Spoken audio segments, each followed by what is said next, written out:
Assalamualaikum warahmatullahi wabarakatuh. Halo Sobat Omnas, selamat datang kembali di channel YouTube Catatan Omnas.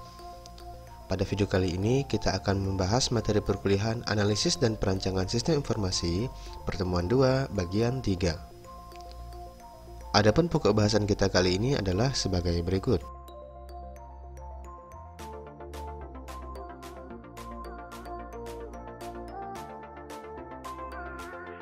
Namun seperti biasa, sebelum kita lanjut, bagi yang belum subscribe, jangan lupa subscribe channel ini dan nyalakan loncengnya ya. Subscribe ya.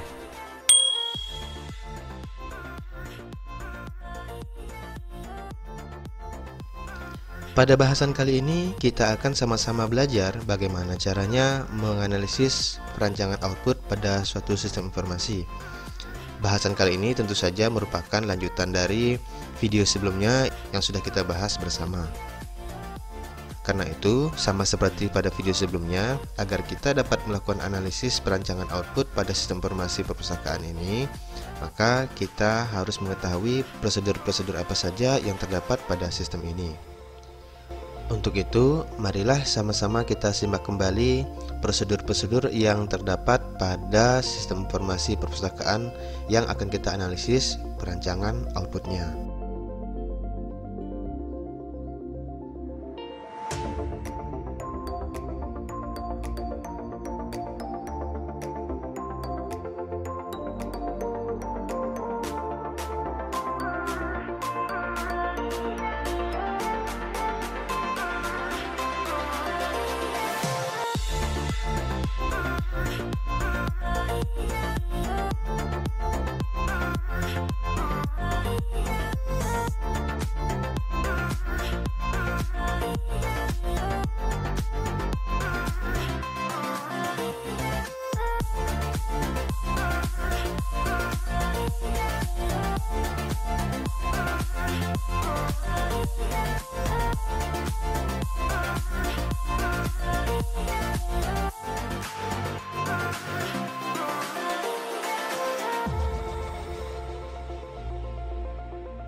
Subscribe ya.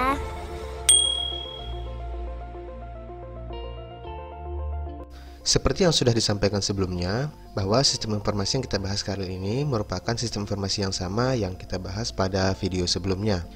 Karena itu, sudah jelas kita ketahui bahwa terdapat 4 prosedur pada sistem informasi perpustakaan ini, yaitu prosedur pendaftaran anggota perpustakaan, prosedur peminjaman buku, prosedur pengembalian buku, dan prosedur pembuatan laporan peminjaman. Dan dari keempat prosedur tersebut, kita akan menganalisis prosedur mana yang akan dirancang outputnya. Pada video sebelumnya, yaitu analisis perancangan input, sudah kita ketahui bahwa rancangan input yang pertama kita dapatkan dari prosedur pendaftaran anggota perpustakaan, di mana pada prosedur ini calon anggota perpustakaan mengisi formulir dan menyerahkan fotokopi KTP. Nah, data-data di KTP inilah yang menjadi sumber data inputan untuk dokumen masukan pada sistem informasi perpustakaan ini, sehingga dihasilkan formulir pendaftaran anggota baru. Namun, dari prosedur ini juga diketahui bahwa terdapat aktivitas yang merupakan output dari sistem informasi ini, yaitu setelah petugas perpustakaan mencatat ke dalam buku anggota perpustakaan, maka petugas perpustakaan memberikan kartu anggota perpustakaan serta mengarsipkan fotokopi KTP calon anggota. Nah, kartu anggota perpustakaan inilah yang merupakan output dari prosedur pendaftaran anggota perpustakaan yang terdapat pada sistem informasi perpustakaan ini. Karena itu, dari prosedur ini dapat kita rancang suatu dokumen keluaran berupa kartu anggota perpustakaan. Adapun contoh sederhananya adalah sebagai berikut. Nah, ini adalah contoh sederhana kartu perpustakaan yang merupakan output dari sistem informasi perpustakaan ini yang berasal dari prosedur pendaftaran tadi. Pada kartu anggota ini dicontohkan data yang ditampilkan adalah kode anggota, nama anggota, dan alamat anggota. Sekali lagi, ini hanya contoh saja. Jika dalam merancang kartu anggota sebagai output dari sistem informasi perpustakaan ini, sobat rasakan dibutuhkan untuk menampilkan data-data yang lain, ya silahkan saja, tidak masalah. Adapun spesifikasi dokumen keluaran atau output pada kartu anggota ini adalah sebagai berikut. Nama dokumen adalah kartu anggota perpustakaan. Sumbernya dari petugas perpustakaan, karena petugas perpustakaanlah yang mengeluarkan kartu anggota ini. Tujuannya tentu saja anggota perpustakaan yang menerima kartu anggota ini. Media dokumen ini adalah kertas, karena pada contoh kali ini sistem informasi yang dicontoh masih menggunakan cetakan manual. Jumlah dokumen 1 lembar. Ya, kartu anggota dikeluarkan ya 1 lembar saja. Untuk apa banyak-banyak kan? Kemudian frekuensi atau kapan dokumen ini dikeluarkan, ya tentu saja setiap ada pendaftaran anggota baru.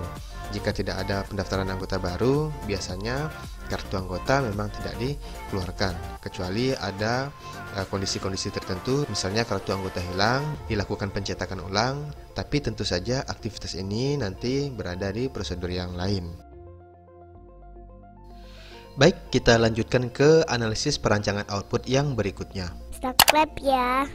Sebelumnya sudah dibahas bahwa setelah terdaftar menjadi anggota, maka anggota perpustakaan dapat melakukan peminjaman buku. Hal ini dijabarkan pada prosedur peminjaman buku, di mana pada saat melakukan peminjaman buku, anggota perpustakaan wajib memberikan kartu anggota dan menyerahkan buku yang akan dipinjam. Kemudian, petugas perpustakaan mencatat data buku yang dipinjam ke dalam buku daftar peminjaman. Nah, di sini sudah jelas bahwa buku daftar peminjaman inilah yang akan menjadi sumber data output berikutnya, di mana aktivitas ini terjadi pada prosedur berikutnya, yaitu prosedur pembuatan laporan peminjaman. Pada prosedur ini dijabarkan bahwa petugas perpustakaan membuat laporan peminjaman buku dan diserahkan kepada kepala perpustakaan.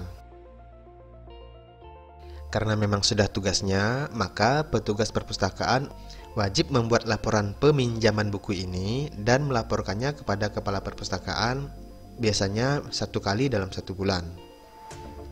Adapun contoh perancangan output dokumen ini adalah sebagai berikut. Ini hanya contoh saja, di mana pada contoh ini terdapat judul laporannya, yaitu laporan peminjaman buku. Pada laporan ini terdapat tabel yang memuat data-data yang akan dilaporkan kepada kepala perpustakaan. Diketahui terdapat item nomor untuk mengetahui berapa banyak jumlah transaksi yang terjadi pada 1 bulan. Kemudian terdapat kode anggota, nama anggota, alamat anggota, serta nomor HP atau WA anggota yang meminjam buku. Dan tentu saja terdapat kode buku dan judul buku yang dipinjam. Tak lupa dilaporkan juga tanggal peminjaman buku, tanggal wajib kembali, yaitu kapan anggota ini wajib mengembalikan buku ini paling lambat, dan terakhir adalah tanggal kembali, yaitu kapan anggota mengembalikan buku ini. Bedanya tanggal wajib kembali dan tanggal kembali adalah tanggal wajib kembali itu deadline atau batas akhir anggota mengembalikan buku, sedangkan tanggal kembali adalah waktu anggota mengembalikan buku ke perpustakaan. Nah, dari sini nanti akan dilihat selisihnya. Jika tanggal kembali lebih kecil dari tanggal wajib kembali, maka akan dicatat pengembalian secara reguler. Namun jika tanggal kembali lebih besar dari tanggal wajib kembali, biasanya akan dikenakan sanksi kepada anggota karena mengembalikan buku lewat dari waktunya. Adapun spesifikasi dokumen keluaran ini adalah sebagai berikut. Nama dokumen tentu saja adalah laporan peminjaman buku. Sumber dokumen ini adalah petugas perpustakaan, karena petugas perpustakaanlah yang membuat laporan ini. Tujuannya adalah kepala perpustakaan, karena petugas perpustakaan menyerahkan laporan ini kepada kepala perpustakaan. Seperti yang sudah dibahas sebelumnya, media laporan ini berupa kertas, karena seperti yang sudah dibahas sebelumnya, bahwa sistem informasi yang dicontohkan kali ini masih menggunakan cetakan manual. Jumlah dokumennya adalah satu berkas, di mana umumnya laporan kan memang terdiri dari banyak halaman ya, jadi tidak hanya satu halaman, tidak hanya satu lembar, nah seperti itu. Dan frekuensinya adalah 1 bulan 1 kali, jadi setiap akhir bulan saja. Nah, demikianlah contoh perancangan output pada sistem informasi perpustakaan. Semoga dapat dipahami dengan baik ya. Subscribe ya. Oke, itu dia pemaparan materi perkuliahan analisis dan perancangan sistem informasi pertemuan 2 bagian 3. Semoga dapat dipahami dengan baik ya. Jangan lupa like video ini dan tinggalkan komentar agar kita dapat berdiskusi lebih lanjut terkait materi yang kita bahas pada video kali ini. Dan jangan lupa share video ini ke media sosial sobat agar teman-teman yang lain juga dapat mengambil manfaat dari video yang ada di channel YouTube ini. Sampai ketemu di video-video berikutnya. Wassalamualaikum warahmatullahi wabarakatuh.